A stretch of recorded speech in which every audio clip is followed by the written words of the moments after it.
सभी विद्यार्थियों को नमस्कार।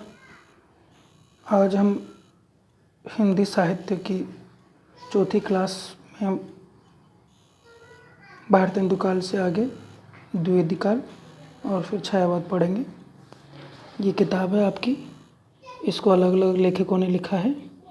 इसका नाम है आधुनिक काव्य संग्रह। आप ये किताब किसी और राइटर की भी ले सकते हो। ये है 30 रुपये की, तो आप ज़रूर ले सकते हो। इसको आपको लेना चाहिए, समझ में नहीं आएगा।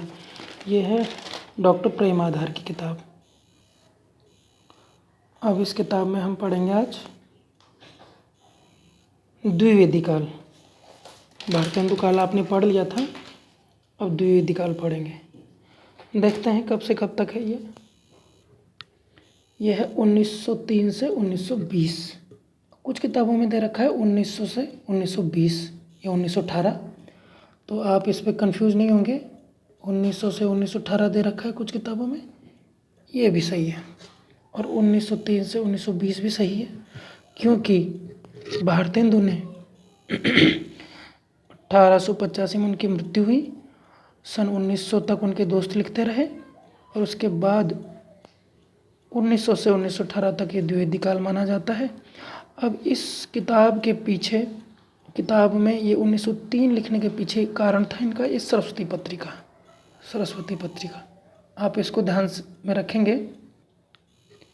ये पत्रिका हिंदी साहित्य में बहुत ही महत्वपूर्ण है और कई सारी एग्जाम्स में पूछी जाती है कि सरस्वती पत्रिका के संपादक कौन थे, या सरस्वती किस भाषा की पत्रिका है, किस काल की पत्रिका है। तो सबसे मुख्य बात जो आपको याद रखनी है वो रखनी है सरस्वती पत्रिका। इसके संपादक बने थे महावीर प्रसाद द्विवेदी। हिंदी में 2 द्विवेदी जी हैं, एक है हजारी प्रसाद द्विवेदी, दूसरे हैं महावीर प्रसाद द्विवेदी। तो हमें याद रखना है महावीर प्रसाद द्विवेदी को भी, क्योंकि द्विवेदी युग जो हिंदी साहित्य में प्रसिद्ध है वो इन्हीं के नाम से प्रसिद्ध है। अब देखते हैं इनका योगदान। देखो, इन्होंने अछूते विषयों पर लिखने की प्रेरणा दी, यानी ऐसे विषय जिन पर अब से पहले कविताएं नहीं लिखी गई थी। प्रेम पे तो खूब लिखी गई कविताएं, श्रृंगार और प्रेम पे और वीरता पे खुद कविताएं लिखी गई, लेकिन बाकी विषयों पे कविताएं नहीं लिखी गई। आपने नहीं पढ़ा होगा कि किसी गरीब पर, भिखारी पर, विधवा पर, किसान पर कविताएं लिखी जाती हो। राजाओं पर, राजकुमारों पर, रानियों पर, राजकुमारियों पर, उनके प्रेम संबंधों पर, भक्ति पर खूब कविताएं लिखी गई, लेकिन समाज के इन वर्गों पर कविताएं नहीं लिखी गई थी हिंदी साहित्य में। तो इन्होंने सबसे पहले ये बताया कि बाकी विषयों पर भी कविताएं लिखी जा सकती है। इन्होंने अनुवाद किया, बाकी लोगों को अनुवाद के लिए प्रेरित किया और काव्य धारा को नए नए विषयों की ओर मोड़ने का प्रयास किया, जो भारतेंदु में शुरू हुआ था और इन लोगों ने इसको आगे बढ़ाया। और एक काम की चीज़ जो आपको इसमें ध्यान रखनी है, पॉइंट बना लेना है, वो है कि जो खड़ी बोली है जो अभी मैं बोल रहा हूँ, उसमें गद्य में तो भारतेंदु काल में गद्य में तो ये स्थापित हो गई थी, लेकिन अब पद्य की भाषा भी बन गई है। लिखा है ना, खड़ी बोली को गद्य के साथ साथ पद्य की भाषा भी बनाया गया। गद्य में तो पहले ही थी, निबंध लिखे जा रहे थे भारतेंदु काल में, उपन्यास लेखन भी शुरू हो गया था और कहानी लेखन भी शुरू हो गया था, लेकिन अब इसमें कविता लेखन भी शुरू हो गया। और इसमें सबसे जो प्रमुख बात है याद रखने की, वो है संस्कृत पदावली, यानी संस्कृत के शब्दों को ज़्यादा इसमें रखा गया। और हिंदी का जो पहला महाकाव्य था प्रिय प्रवास, ये हम पढ़ेंगे, हमारे सिलेबस में भी है। ये प्रिय प्रवास, इसमें संस्कृत पदावली बहुत ज़्यादा है। प्रिय प्रवास में, प्रिय प्रवास, प्रिय यानी कृष्ण, प्रवास यानी वो कृष्ण मथुरा छोड़ के वृंदावन छोड़ के मथुरा चले गए थे, इसी को बोलते हैं प्रिय प्रवास। और ये लिखा हरिओध जी ने, अयोध्या सिंह उपाध्याय हरिओध जी ने। तो ये हमारे सिलेबस में है, ये हम पढ़ेंगे। ये काम की बात हो गई। अब आगे देखते हैं। इस काल में उनकी एक फेमस कविता है एक तिनका, हमारे सिलेबस में है, हम पढ़ेंगे। अभी इसकी 4 लाइनें देखते हैं। देखो कितनी आसान भाषा थी। उन्होंने कठिन भाषा में भी लिखा, संस्कृत निष्ठ एकदम संस्कृत के शब्द, और आसान में भी लिखा। 4 लाइनें देखो, आपको एक बार पढ़ने में समझ में आ जाएगी। मैं घमंडों में भरा ऐंठा हुआ, एक दिन जब था मुंडेर पर खड़ा। मुंडेर यानी बालकनी, झरोखा बालकनी जहाँ से हवा आती है मकान में। अचानक दूर से उड़ता हुआ एक तिनका मेरी आँख में पड़ा। मैं खड़ा था मेरे घर की बालकनी में, एक तिनका मेरी आँख में आके पड़ा और सारा घमंड, सारी ऐंठ दबे पाँव भाग गई। और फिर अपनी असलियत का, अपने औकात का पता लगा। आप ऐसे कह सकते हो कि इंसान कितना कमज़ोर है, उसको घमंड नहीं करना चाहिए। अब दूसरा देखते हैं जो इसकी खास बात है, वो है मैथिली शरण गुप्त। बहुत प्रसिद्ध कवि हुए, ये द्विवेदी काल के कवि हैं। आपको याद रखना है कि द्विवेदी काल के कौन कौन से कवि हैं। तो उसमें एक तो खुद आ गए महावीर प्रसाद द्विवेदी, दूसरे मैथिली शरण गुप्त आ गए, और एक इससे पहले हमने बताया था हरिऔध जी। हरिऔध जी देखो, प्रिय प्रवास लिखी, अयोध्या सिंह उपाध्याय, हरिऔध। तो ये 3 कवि हो गए, ये द्विवेदी काल के प्रमुख कवि हैं, आपको याद रखना है। इसके अलावा हरिनारायण शर्मा हैं, गिरधर शर्मा हैं, पुरोहित प्रताप नारायण हैं। ये सब चीज़ें हैं, लेकिन ये इतने प्रसिद्ध नहीं हुए। अब हम इधर आ जाते हैं, द्विवेदी की विशेषताएं देख लेते हैं। सबसे पहला इसमें भी आएगा राष्ट्रीय चेतना। अब आपको ये ध्यान रखना होगा कि राष्ट्रीय चेतना क्यों सबसे पहले आती है। जब हम भारतेंदु युग पढ़ेंगे तब भी ये राष्ट्रीयता की भावना है, जब हम द्विवेदी युग पढ़ेंगे तब भी ये राष्ट्रीयता की भावना है। इसकी दूसरी विशेषता हो गया परंपरा से हटकर काव्य विषयों की परिधि में विस्तार। राष्ट्र चेतना का बता दिया था अभी कि अंग्रेजों का राज था, और जो पढ़े लिखे समझदार वर्ग के लोग थे, स्वाभाविक है कि वो सबसे पहले अंग्रेजों का विरोध करेंगे, देश को आज़ाद कराने की सोचेंगे। आप देखो, भारतेंदु युग सबसे पहला बिंदु हमने लिखवाया राष्ट्रीयता की भावना, और इसमें भी पहला बिंदु है राष्ट्रीयता की भावना। ये लोग देश को बचाने की पहले सोचते थे। और भारतेंदु युग में जब हमने देखा कि वो बोलते हैं कि अंग्रेज हमारा शोषण कर रहे हैं, हमारा धन ले जा रहे हैं, वैसे ही यहाँ पे भी भारत भारती लिखा। भारत भारती जो मैथिली शरण गुप्त का था, उसमें यही लिखा कि हम क्या थे, क्या हो गए और क्या होंगे अभी, आओ मिलकर विचारें ये समस्याएं सभी। ये बहुत प्रसिद्ध कविता है, आप चाहो तो इसको लिख लो। हम क्या थे, क्या हो गए और क्या होंगे अभी, आओ मिलकर विचारें ये समस्याएं सभी।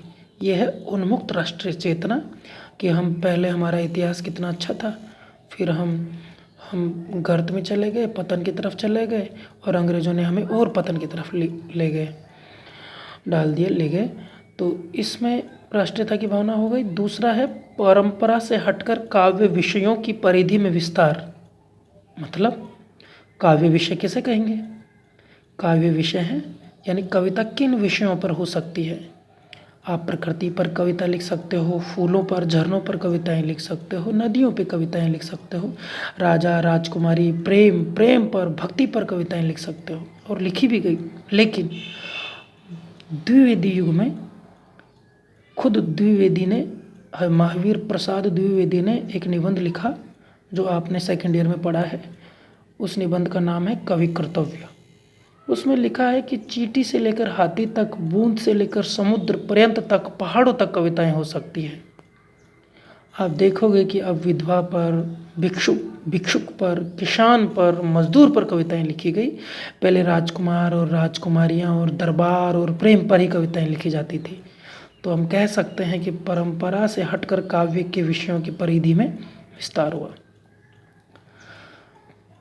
अब हम आते हैं तीसरे बिंदु पर, यह है बौद्धिक जागरूकता। बौद्धिक जागरूकता में आएगा, अब से पहले के जो लेखक थे या कवि थे, वो बौद्धिक रूप से इतने जागरूक नहीं थे।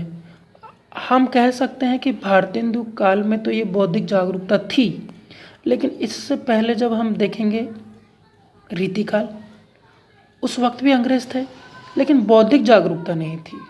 बौद्धिक जागरूकता नहीं थी। अंग्रेज थे, लेकिन ये बौद्धिकता नहीं थी। ये बौद्धिकता आई अंग्रेजी शिक्षा से। भारत के लोग अंग्रेजी पढ़कर जागरूक हो गए। यहाँ के लोग विदेश गए पढ़ने, जैसे गांधी जी, नेहरू जी, और उन लोगों ने यहाँ भारत के लोगों को जागरूक किया। और हम देखेंगे कि भारत का जो राष्ट्रीय आंदोलन था 1885 से शुरू हुआ था, वो 1900 से 1918 के बीच बहुत अधिक बढ़ गया था आगे। गरम दल और नरम दल के लोग भी राजनीति में सक्रिय हो गए थे। गांधी जी का आगमन हो गया था 1915 में। तो ये बौद्धिक जागरूकता का स्तर हिंदुस्तानियों का बहुत अधिक बढ़ गया था। अंग्रेज़ों का विरोध शुरू हो गया था। अंग्रेज़ों की चाल और उनकी आर्थिक नीतियाँ और एक दूसरे को लड़ाने की प्रवृत्ति और फूट और राज करो की नीति को लोग जान गए थे बौद्धिक रूप से, तो उसका विरोध हुआ। इसी में आएगा बौद्धिक जागरूकता।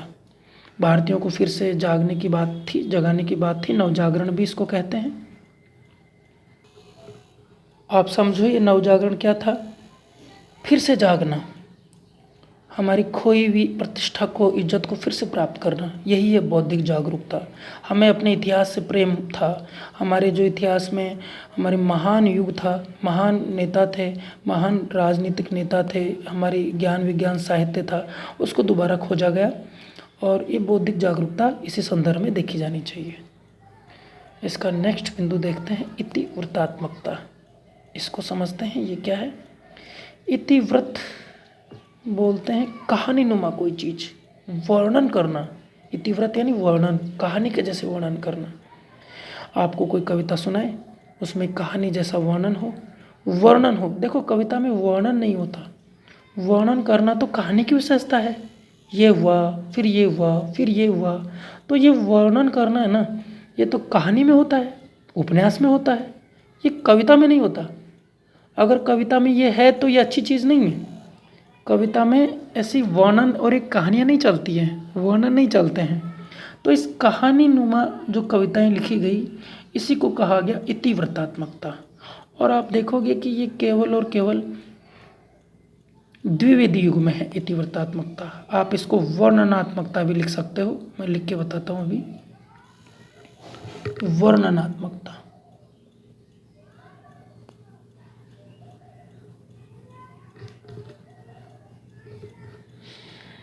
तो ये वर्णनात्मकता इसी काल की विशेषता है।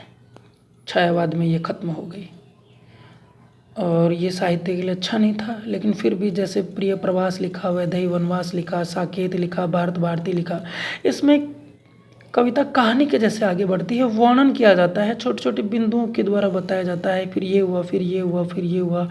और कविता में जो बंधाव होता है, जो संगठन होता है, वो संगठनात्मकता नहीं रही, इसमें फैलाव था। तो इसी को बोलते हैं इतिवृत्तात्मकता। और ये केवल और केवल द्विवेदी युग की विशेषता है।